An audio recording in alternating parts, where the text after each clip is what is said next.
Greetings, dear suckers. My name's Joe Bob, and I'm very peeved. And welcome back to the Seventh Crystal. Last time we went on the trail of that Brady guy and set up a whole fucking trap, which in theory should have taken him out as he came down to get back to his room, as well as these two guys. Only to find that he's already been taken out by someone else. Both of them, even. And this was found, and near it, an M plate thing, or maybe a W. No, that's probably an M. In a lot of fonts, M's and W's aren't actually as interchangeable as you might think. See, the way the two things are kind of together like that, a W would be much more separate. Anyway. What's this? What the fuck is this? I fear for Lady Alexandria and Lord Saturnine. Ever since... Well, I guess you are right to fear, goddamn. Ever since their baby daughter was lost to them in the tragic accident, they have been growing apart. And now they're very apart. Once, their natures were in beautiful harmony. He tamed her towering operatic passions, soothed her melodramatic instincts. She had the power to arouse in her staid lover and husband a fierce yet tender desire, to pull him away from his studies and alter his tendency to shut out the world. Sounds very romantic. Not even just in the sense of a romance, but I mean in the sense of romanticism. But I guess you can feel free to romanticize your life, and others apparently. Though I guess other people's lives are necessarily part of yours. They were a wondrously balanced match, and the feeling of their joy filled the house with warmth. I'll bet it did. Saturnine once was a humble man, and Alexandria a faithful wife. And then she started slutting it up with every man in town. I don't know. Now, Saturnine's guilt seems to have consumed him. He has closed off completely again, and is worse than ever before. All the good his marriage did him seems gone. The young once mother weeps alone. And her husband makes no effort to comfort her. Ah, once mother. Ha. I can only attribute this rift to devastating pain and some sense of misguided shame over their loss. No one could have done anything to save the little one. But a parent never thinks that way. I'm sure some do. It's always, if I'd only done this, I could have saved her. But that's not true. It's important to realize that how things went is the only way things could have gone. You might say, oh, if only I'd done this, but you never would have done that. In the same way that a man can't simply decide to run a 2-minute mile or whatever it was, a person can't act on knowledge they don't have. Of course, Alexandria has taken this very badly. Her husband's newfound egotism and obsessions with hammers and gems are unfathomable to her heart, and wound it greatly. Hammers, huh? She has reverted to a worsened version of her former self as well, working into a fury of self-pity and indignation. Saturnine's seeming apathy is like a mockery of her agony over the death of their daughter, and I dread what she will do in response. Like get herself kidnapped. For all I know, she actually just ran away and is pretending to have been kidnapped to extort money out of him or something. Or maybe this is just some big test of his love or some stupid shit like that. Like that dumbass thing where the woman pretended to be a brigand and ambushed her fiancé or whatever and demanded the ring, the engagement ring from him as a test of his love. Just like, stupid people. Knowing her as well as I do, I can see her choosing a path to swift heartbreak for herself and her husband. In the future, if she can justify it to her own mind, she may take someone in place of her absent mate. His desertion of her may quite possibly lead to adultery, for Alexandria is a woman whose ardent nature must be satisfied. She's a real fucking sexomaniac, eh? She is young, vital, and has much love to give that Saturnine will no longer accept. Even worse, the most horrid, dangerous choice she could possibly make is cozying up to her now. Cozying up to who? He is a slick one. Oh, someone is cozying up to her. Oh, okay.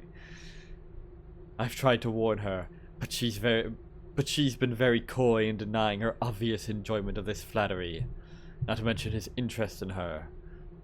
It would perhaps not be so bad if someone were kind and gentlemanly to her, but one such as him will never offer sincere kindness to anyone, and he is certainly no gentleman.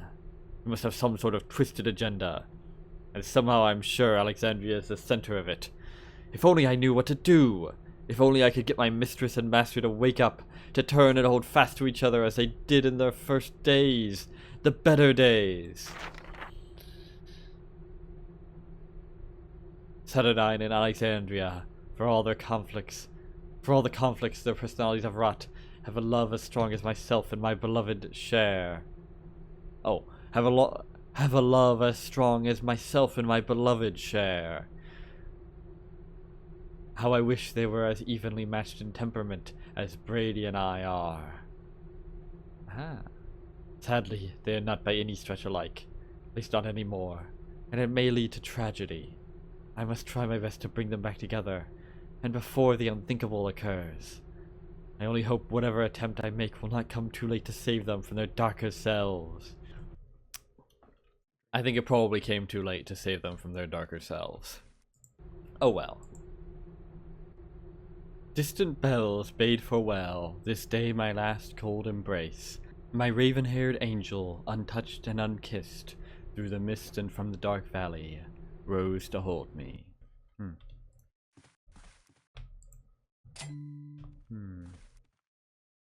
I wish those didn't flash as long as they do. If it was like half as long, or even 2/3 as long, would be better. Oh well.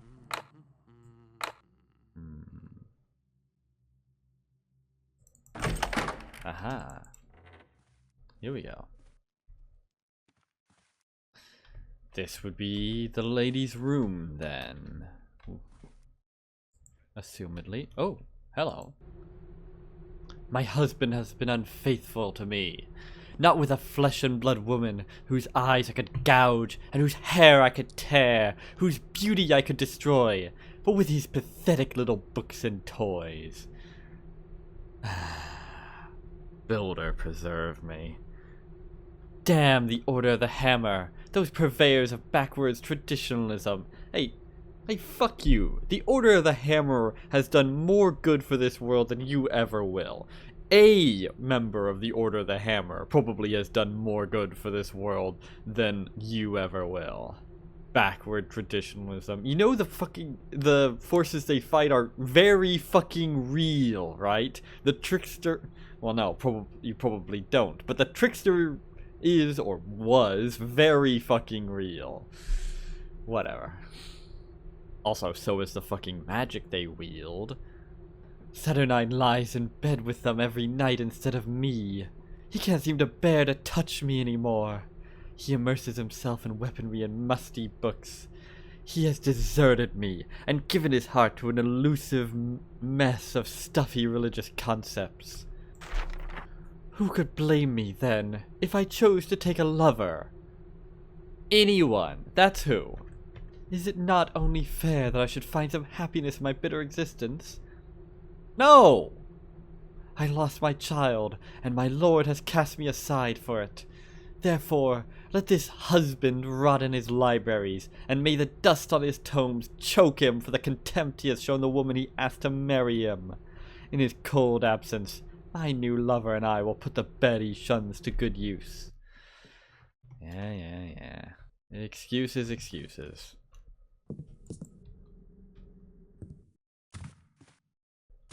Oh wow. Oh, 93, that's... Oh, 125, nice.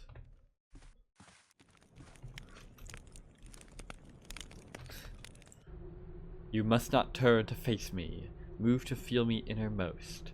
Desire observed quiescent in their mirrors. Black indulgence fades grey subdued. We move into the dark saturnine night. To fall and writhe beneath, the colored stars gaze. Your silhouette rides above me, ethereal in the moment's lambent light. Okay. Is that a code of some kind? Probably not. What the? Oh, that's just a bit of the odd texturing. Whatever. Oh, I don't think that was even locked. Oh, right. Thought this was another entrance now. Those always look like something that would be valuable, but they never are. I guess they're just silver colored. That is a weirdly modern looking toilet and sink and all that. Right next to this. Okay, sure. Bit it. I mean, I'm not gonna say it's anachronistic because this isn't exactly a real time, but still strange. Are you friends with my daddy? What was that about your daddy? That's probably the Sir's room.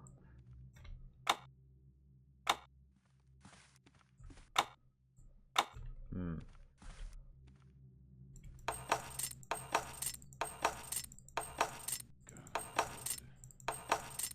Yeah.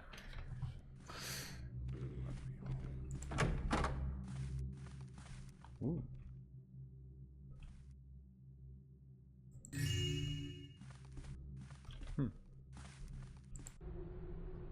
Man, is this video gonna be all just me reading? Wouldn't be the first time. Truly, that Captain Lorcan is a nasty character, to say the very least. Last night I had the misfortune to witness a rather disturbing scene from the balcony of the central courtyard garden. I left my guest room to come down to enjoy my pipe outside in the cool evening breeze, but as I reached for the handle of the door to the balcony, I was suddenly frozen by a sound from somewhere deep within the dark building behind me. The sound was laughter. It was loud and had an unpleasant, contemptuous tone, as if mocking. The distant voice, echoing through so many unknown rooms and hallways, reminded me of just how large this mansion really was. As suddenly as the sardonic laughter had begun, it abruptly ceased. This concurred with what I had thought upon first hearing that scornful sound, that there was no mirth in it at all. I shuddered in the darkness, for I found it, for some reason, deeply disturbing. Taking a deep breath, I let out a long sigh as if to cleanse myself of the sound of that terrible, humorless laughter, and once again reached for the handle of the tall oak door, and out into the cold night air. I lit my pipe and moved to the balustrade, and peered over into the scene below. Lord Saturnine's beautiful garden, under the star-filled sky. Lord Saturnine's beautiful garden, under the star-filled sky, surrounded on all sides by the covered balcony on which I stood. The tops of trees were below me, and I could see paths running between them in neat symmetry. In the center of the snow-covered lawns, where all the paths converged at a large circular terrace, was a spectacular fountain, sparkling in the silvery moonlight and adding the gentle sound of falling water to the already dreamlike tranquility. Set around the edges of the garden, perfectly tended flower beds lay icy and glittering in the frost of the night. This was a picture of indescribable beauty and serenity, and once again I found myself impressed by the style and taste of this extravagant lord. despite my perhaps now reserved feelings about the man. I stood alone on the balcony, enjoying the peaceful moonlit scene below me. I had my pipe and a glass of port. It was most pleasant. When suddenly a door slammed open directly below me, and I started violently. I instinctively ducked to hide myself, but was stopped by the sound of a young girl in tears. I moved carefully forward by degrees, until I could again see into the garden below. The girl, evidently a housemaid, was now some distance away, and had sat down on the edge of the fountain, where she moaned gently, and hung her head under the starlit sky. I could hear her softly sobbing even from this distance, for the night was still and silent. I wondered what could have upset the poor creature, when once again the door below me slammed open, and there was no more need for explanation. It was Lorcan, the captain of Saturnine's guard. Saturnines should be possessive there, with an apostrophe. "How dare you run away from me, girl!" shouted the loathsome man as he strode out across the lawn without the slightest regard for the paths or the flower beds. "I have not yet finished with you." I was amazed to see that the young maid had wiped away her tears and was trying to pretend that she had not been crying at all.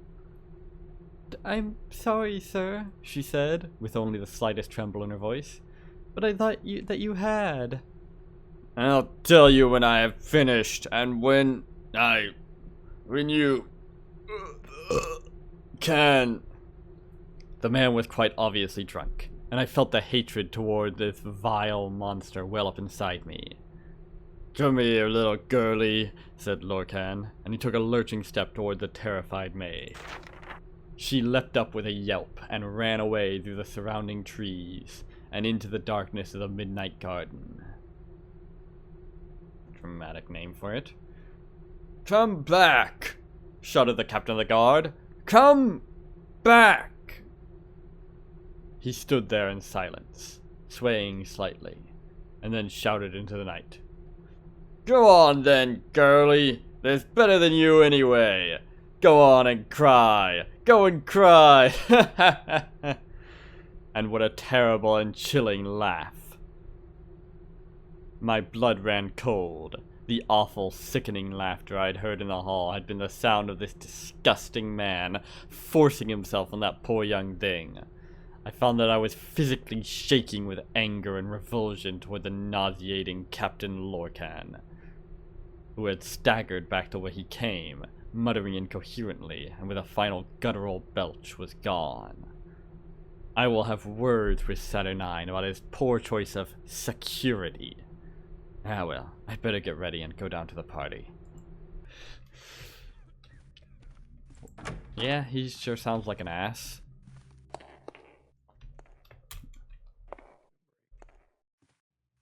Again with these weirdly modern things. Whatever.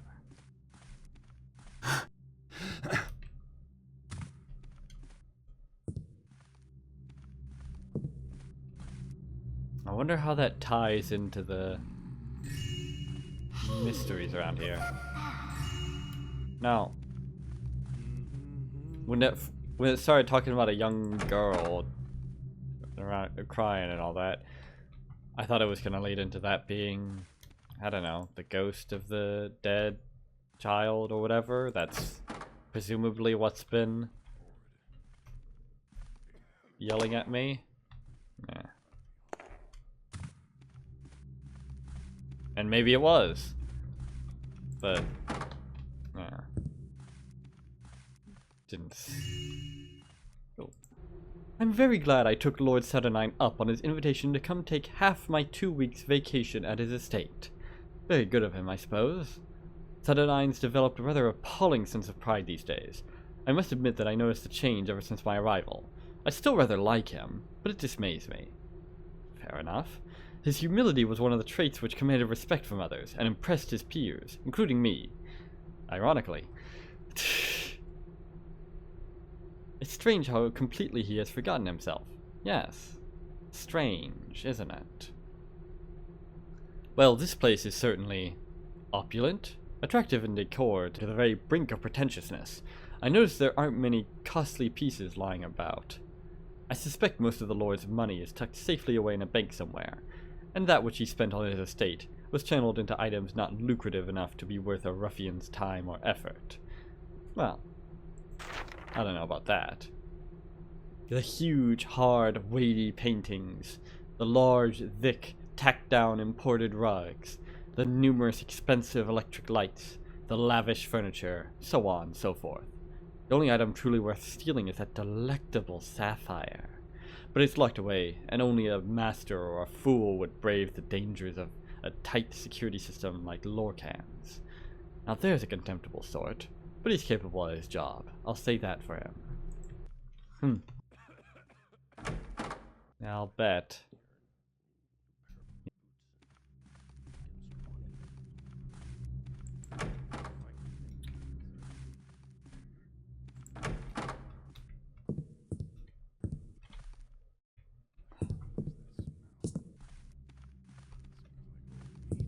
I don't know.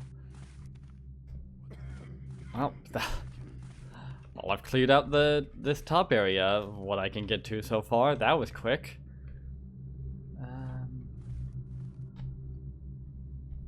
Oh, I never grabbed that. How silly of me. Okay, well... Well, guess I might as well take this then. If I'm not gonna need to go to those. What's that I see? Okay. Can I even grab this? Well, seems clear. Stairs might screw me here. No, here we go. No, shit! God damn it. There we go. Now to get out of here should just be a matter of, let's see, here? Good. Maybe that was a bit too far. Oh well. What's that I see? Nothing. Nothing. Nothing. Tra-la-la. Nothing. Yeah, exactly. Intense. Okay. Now then. Where was that? Right, it was on the bottom floor.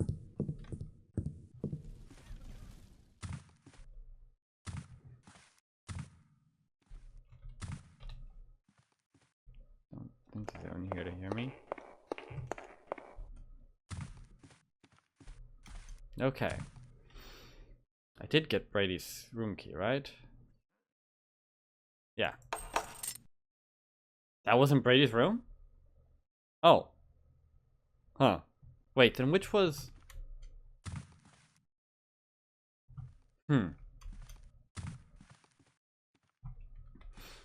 Okay, then, wait.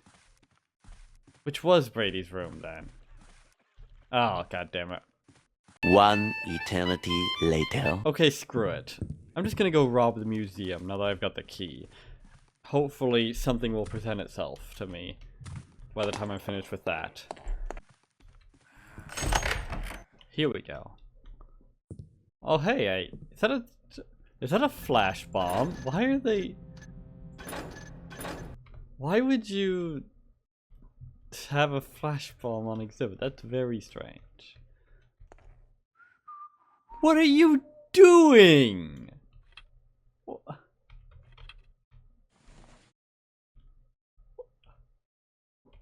Excuse you?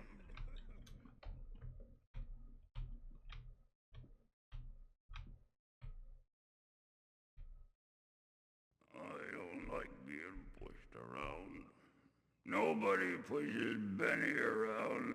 If you want to be pushed around, don't fucking stand on the goddamn exhibit, you fucking idiot. Earth crystal. One of the 4 elemental crystals. Earth's essence is fertility, stability, and growth. Stability, ability to stab. It nurtures, transforming itself into nourishment, cushioning the footsteps of man. A crystal of the soil will instantly dissolve any once living natural material affixed to it when its fragile shell is broken. Thus, no sound to speak of is made when it strikes the ground. I guess that makes sense. Honest folk find these crystals in places where animals, plants, and even humans have died. Oh. From death springs new life. When dashed against the earthen floor, they soften and replenish it, enriching and filling it with nutrients stripped away by countless years of sowing and reaping crops. The crystals are heavy and naturally sink downward, seeking their mother.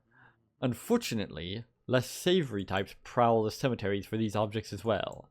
They bind them to wooden shafts so they can be fired onto noisy surfaces, silencing dire footsteps. No honest person requires an arrow of earth. There is no good purpose for such a tool. First of all, that's bullshit and you're an idiot. And secondly, I can't say that's exactly where I've usually encountered them, but oh well. Flash bomb. A device painstakingly designed to soft burst and emit a bright, blinding flash of light, temporarily stunning an opponent into submission.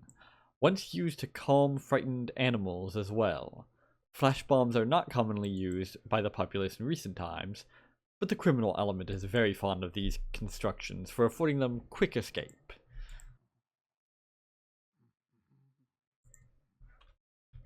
You'd think the guards would be fond of them for disabling the criminal element. Can't seem to pick that up. Weird. But oh well. Link. Fire crystal. One of the 4 elemental crystals. The essence of fire is power, energy, destruction. If propelled with sufficient force into a solid surface, the crystalline shell will burst. The waves of mystic heat churning within will then explode outwards, raining flame upon all objects in the vicinity. These crystals are most often formed in places which see constant heat, such as pits of molten lava, or even oft-active hearth fires in homes. Note how nature's wild hand can be tamed. Fire crystals are very useful items of war if strapped to a bow shaft. A bow shaft? You mean the arrow? Whatever. Because of its unique properties of explosive power and lightness, the arrow will travel in a straight trajectory for miles. Unlike the commonplace broadhead, it is a somewhat rare and costly find, but can strike and destroy multiple targets, even unliving ones. Indeed. Although, as I've learned, many unliving targets are not so hard to bring down by other means. It's zombies which are the real bastards.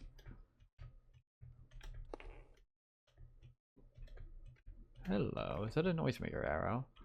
Or is that just a regular broadhead arrow? Yep. Broadhead. A wide arrowhead of steel strapped to a plain wooden shaft, often used by archer guards to defend private homes, as it is a cheap, non-magical item. Though simple, it is sturdy and reliable for bringing down intruders. Or, indeed, for bringing down guards. Although I would never be so gauche, of course. Water crystal. One of the 4 elemental crystals. The essence of water is birth, cleansing, renewal. Upon collision with a solid surface, a water arrow will instantly convert to liquid, splashing its contents quietly over whatever it shall strike. Crystals of water are normally found growing naturally in wet places, whether lakes and rivers or sinks and bathtubs. If holy fluids are poured onto a set of water arrows, they will, for a brief time, receive the builder's blessing from that vial, and become perilous to unholy things. When criminals get their greedy paws on these hallowed contraptions, they pervert them. Water arrows can also douse bright burning torches and rinse out blemishes on carpet. even bloody stains from some foul deed. I always thought it was kind of interesting that the holy water stuff is temporary. Ooh, speaking of temporary, I don't know. It's an interesting choice. Certainly more interesting than how holy water works in fucking Thief 3. Invisibility potion. Oh yeah. A draught from this container will briefly infuse flesh and bone with magic, rendering the human body transparent. This effect lasts only a short while, but it is very useful for spies. Indeed it is. I'm fairly certain it can even help you knock out guards that are alerted to you, because you can actually, even relatively alerted guards can be knocked out if you strike them from behind when you're fully deluminated, which the invisibility potion does. Anyway, mine. No, mine. This small, common explosive deals about the same amount of damage as a fire arrow, and is oft used in times of war. Before they are set, mines are generally harmless. Once switched on, there will be a few seconds of safety as it clicks, automatically rigging itself to explode. Then, the slightest jostling may trigger the object's power, demolishing nearly all things within range, including weakened stone walls. Pardon? That's a new one. I don't think I've used them for that purpose. Interesting that you would mention it. And oh baby, you are just spoiling me for gas today, aren't you? Air crystal. One of the 4 elemental crystals. The best of the elemental crystals, obviously. The essence of air is flight, freedom, and whimsy. Its crystalline incarnations are especially difficult to find, and thus very expensive. Yeah, don't I fucking know it. A crystal of air sent forth from a bowstring will float on for endless miles. Almost certainly the reason for our expression, straight as an arrow. I mean, I guess that makes sense. It is a rather peculiar expression. It is weightless in itself, and seems to lift its shaft as well, if you know what I mean. When the crystal softly strikes, it bursts, dissipating and releasing a cloud of giddying gases. Giddying? Such arrows are used to render enemies unconscious without harming them. Indeed. The weapon of a pacifist, of a merciful man, or, perhaps, of a professional.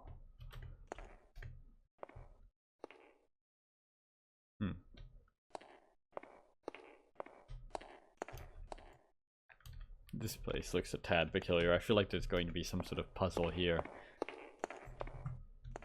Let me guess. It's going to turn out the sapphire isn't even here, isn't it? No. Hang on.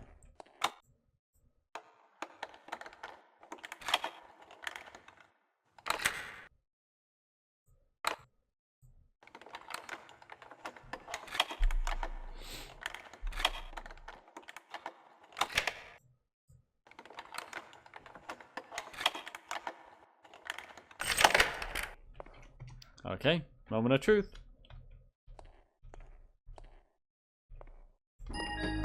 So this is what all the fuss was about. That old braggart's made quite a spectacle for his baubles. Ah, yes. The cerulean sapphire.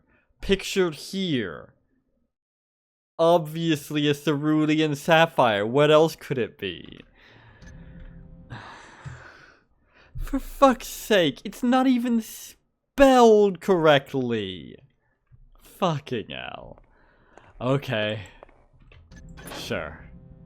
Whatever. This is definitely a sapphire, and it's definitely cerulean. And all that jazz.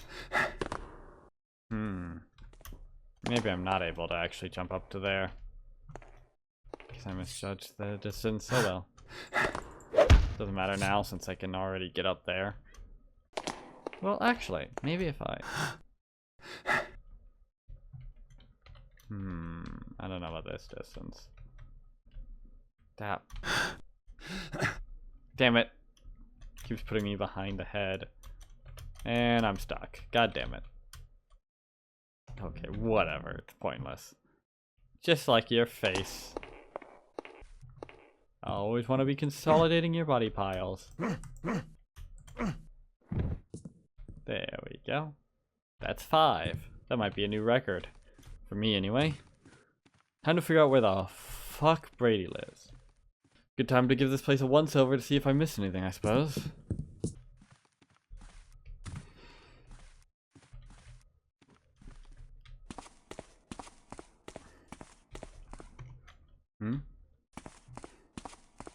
Oh, wait, hang on. Wait. What? Excuse me? This door wasn't open before.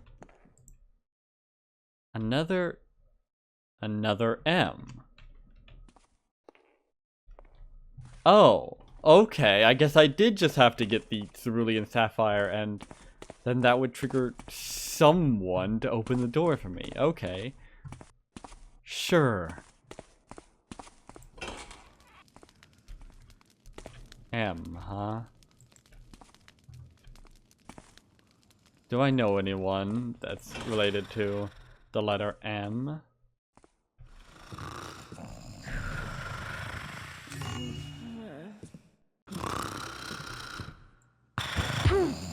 Not that I can think of. And there's the 7 keys that I probably would have needed to get into here. Naturally. Brady and Liz are so cute. Liz is a doll. She taught me to write, and Brady got my brother his position as a guard here. They're both sweet as ripe plums, they are. They deserve to be happy. Too bad the Lord and Lady haven't been having as much fun as earlier. Wonder what that's about. Never you mind, Anissa. Oh. That's the one that that one guard was talking about was so gorgeous and nice.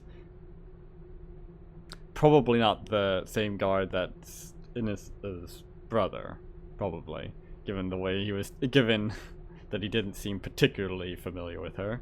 Not as familiar as a brother would be, anyway. Don't be a busybody. They're nothing to do with you. Now, Joran, on the other hand. Joran? Huh. He's that guard that everyone seems to know.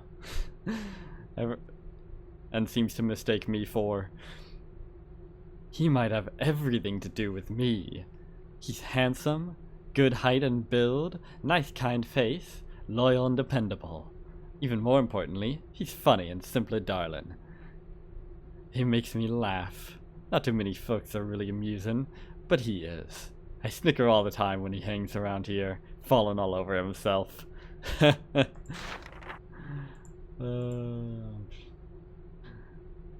Maybe it's time I found a nice fellow to settle down with. I've had my fun with silly boys, and I feel ready to stare myself a good man. Think I'll start making eyes at Joran. He's a nice age for me anyway, and I'm sick of wasting my time. If my instincts are right, he can make me happy indeed.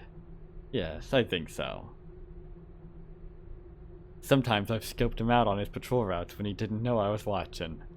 I'd hide in the alcoves behind the statues and peek out at him. You stalker.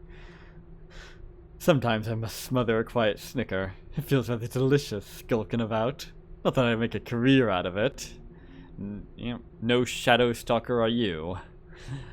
My taste for danger isn't that much, and I'm happy living like I do. Except for one thing, but a certain able-bodied guard can help with that. Well, good for you, I guess.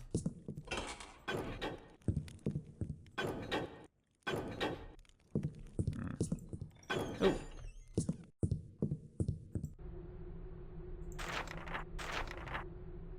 Lorcan flogged my son yet again. As usual, the beating was undeserved. Brady has tried to alert Lord Saturnine to the man's violent nature, but no visible bruises have ever been found in those he tortures. I've known him since he was a stripling, but he will not take my word either. Maybe he thinks I'm a crazy old bat. Well, there is one obvious solution to that. Make some bruises on the ones he tortures. That'll give him a bit more credibility, eh?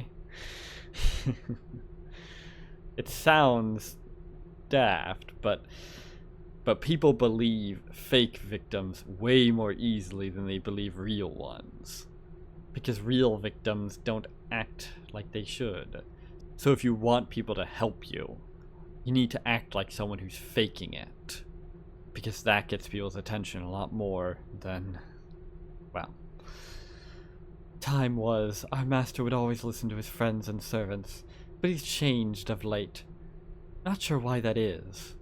If we had anywhere else to go, despite my faithful service to this family and attachment to them after all these years, I would leave with my boys straight away.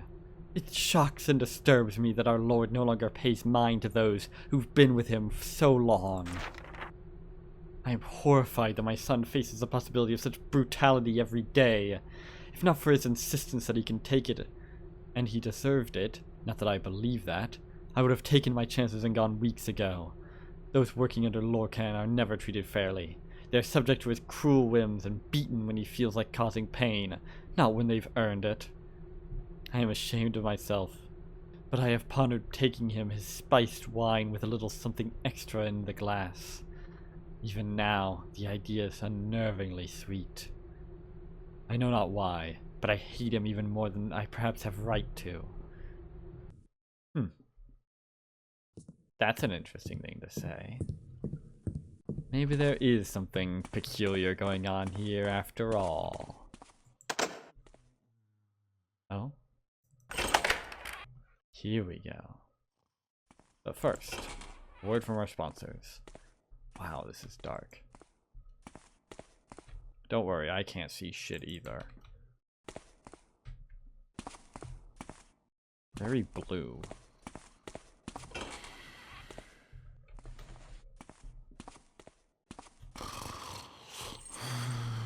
Come on.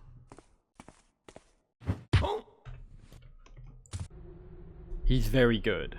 No physical proof. Bruises don't show. Lord thinks we whine over much when injuries are trivial. Not so. My arm barely works well enough to write. Mother wishes to leave. Where would we go? She's too old to hunt for jobs, live on scraps. She's my sole concern. To hell with Lorcan. Can take it till I find new work and board for us.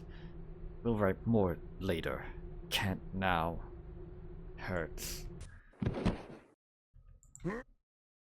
By the builder. And he's still not doing shit about it. Maybe he wouldn't do anything about it even if there were bruises.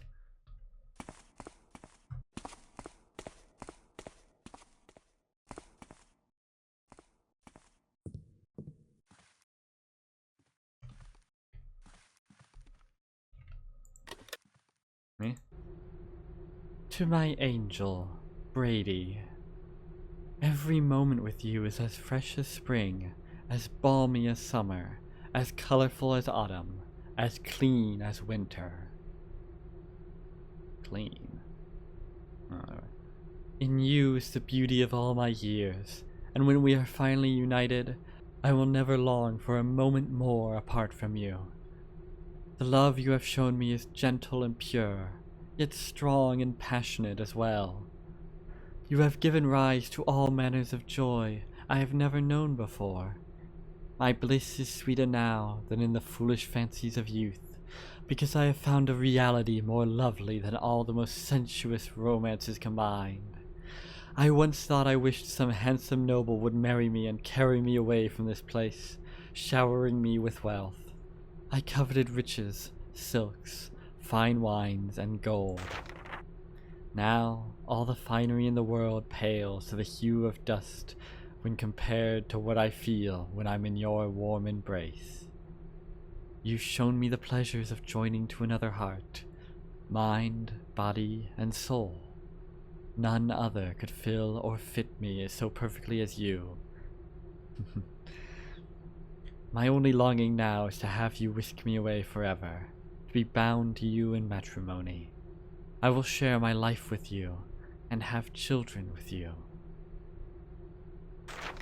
We'll raise a family like you wanted and never be separated again. Not for anything, my love. I know it has taken a long time, but as you've shared this dream with me, I have finally realized that it is my own as well. All that I am is drawn to all that you are. I thrill to the day when we can at last cling to each other and never feel the pressure to let go. All my love, Elizabeth. Well, good for them, I suppose.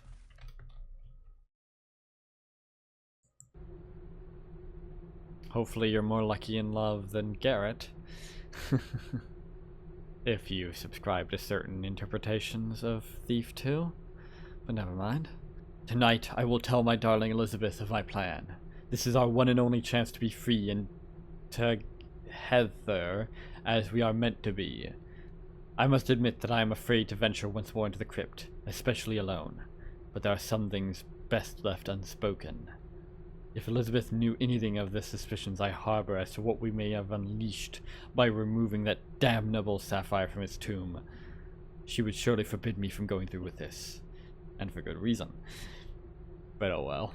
Although my lord will not even listen to my warnings, I fear I am right. We have unwittingly unleashed the ghosts of long-dead Hamrites by moving their treasure. When I lie in my bed at night, I am sure I hear their chilling whispers, even from as far away as my room. I am afraid, but I will do this. For my Elizabeth, I would be brave to the depths of hell itself.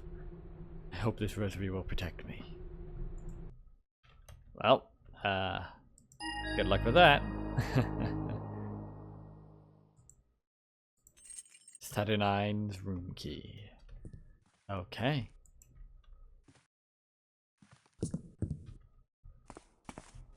We should have everything we need then to delve into the depths. But first, we need to go up. So up we go then. Which one is it then? Not that one. Then what is that one? Curious.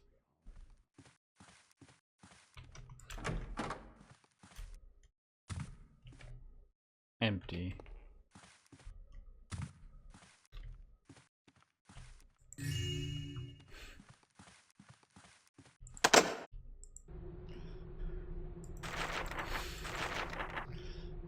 Every long moment stretches past as I watch her face silently. She doesn't know I still watch her. Or perhaps she does, and is hurt because my expression turns grim. Because I avoid her eyes when she turns to me.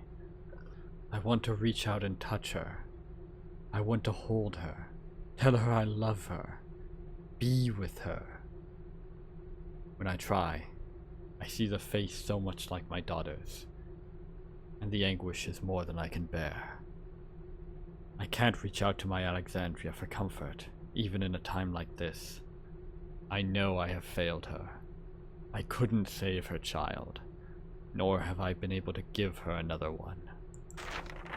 I bury myself in things that have nothing to do with my grief or my guilt, trying to avoid it all. My time is consumed by the Hamrite Order, my study of weapons. I begin to suspect she thinks me boring and cold now.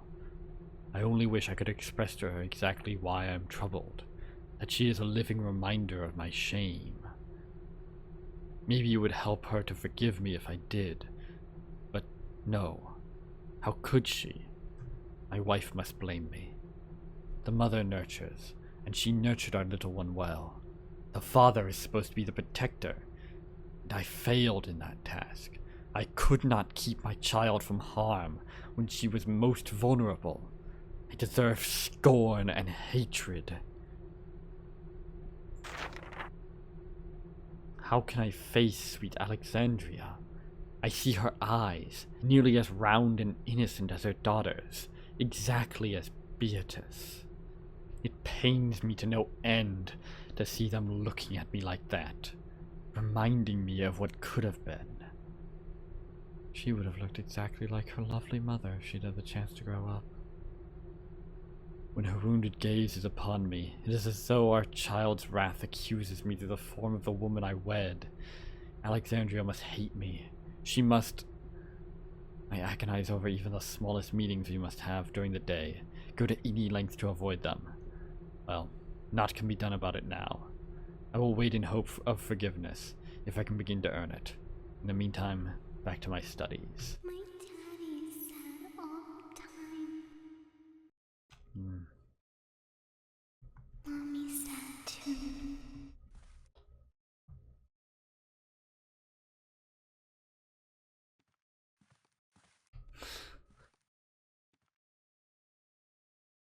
Yeah, that's about what I expected.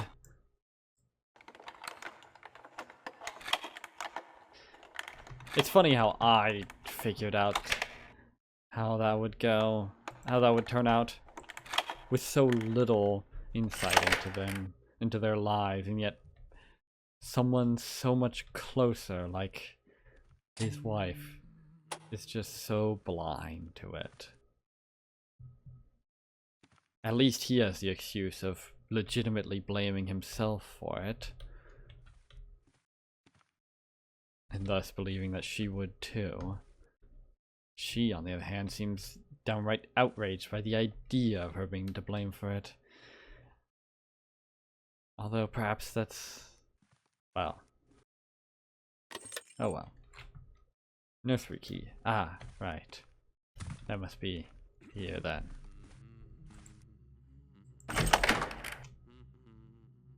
Oh my. What horrors await me here?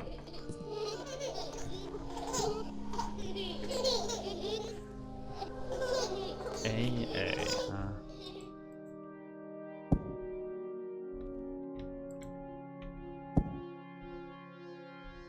Why are there numbers too? Or is that supposed to be an E? No, that's definitely... no, it's definitely a 3. Weird. A baby ball. Balls don't have babies, they're not born. Gaga. No, I don't think I am anyway. Is that bed floating? No, never mind. This is my first gift to you, little Sarah. I bought it a year after your daddy and I were married, in the hopes that someday I would have a baby girl to read it to. Well, now you are here, and whether I live to see you read these to your own daughter or not, I want you to have this paper monument to my love for you, and your father's as well. We have so much affection to give you, and so many things to show you. You will always be a walking, breathing reminder of our passion for each other and the life we share. We'll take care of you always. I promise that, my angel, and love you until we take our very last breaths. Your mother, Alexandria. Grimgas Nursery Rhymes. The Frivolous Cake. A freckled and frivolous cake there was, that sailed on a pointless sea, or any lugubrious lake there was, in a manner emphatic and free. How jointlessly and how jointlessly the frivolous cake sailed by, on the waves of the ocean that pointlessly threw fish to the lilac sky. Oh, plenty and plenty of hake there was, of a glory beyond compare, and every conceivable make there was tossed through the lilac air. Up the smooth billows and over the crests of the cumbersome combers flew the frivolous cake with a knife in the wake of herself and her currenty crew. Like a swordfish grim it would bounce and skim, the dinner knife fierce and blue. The frivolous cake was filled to the brim with the fun of her currenty crew. Oh, plenty and plenty of hake there was. Or is that bake? No, I'm pretty sure that's an H. Of a glory beyond compare, and every conceivable make there was tossed through the lilac air. around the shores of the elegant isles where the catfish bask and purr. I don't think catfish purr, but oh well. And lick their paws with adhesive smiles and wriggle their fins of fur. I don't think you've ever seen a catfish. Then they fly and fly neath the lilac sky. Have you ever seen a fish before? The frivolous cake in the knife. Oh, okay. It's this. Who winketh his glamorous indigo eye in the wake of his future wife. The crumbs flow free down the pointless sea to the beat of a cakey heart, and the sensitive steel of the knife can feel that love is a race apart. In the speed of the lingering light are blown the crumbs to the hake above, and the tropical air vibrates to the drone of a cake in the throes of love. Okay. Good to know. I'm sure that's not some sort of code or something.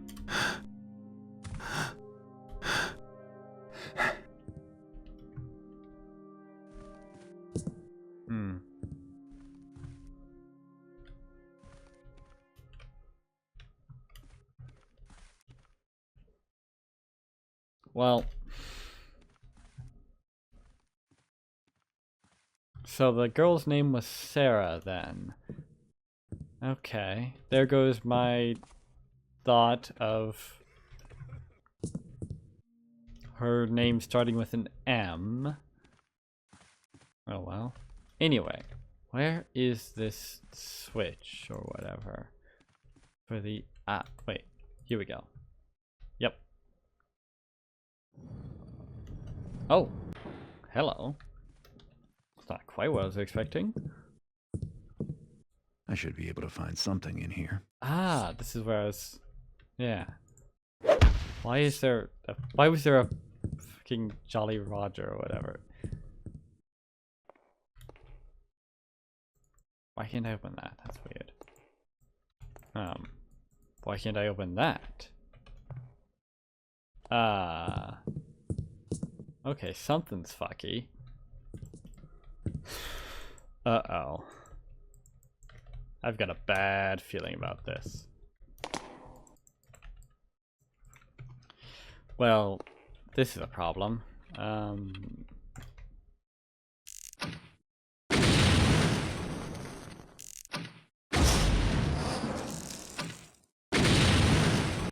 Yeah, this is a big fucking problem.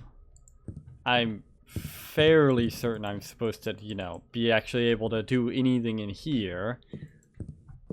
Probably related to these chests, but... Huh.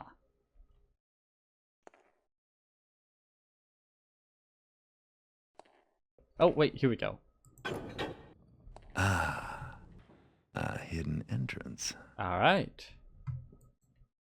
Seriously though, am I really not supposed to be able to open these chests? That's really fucking weird. I don't know what the deal is with that. Whatever. Alrighty then. Here we go.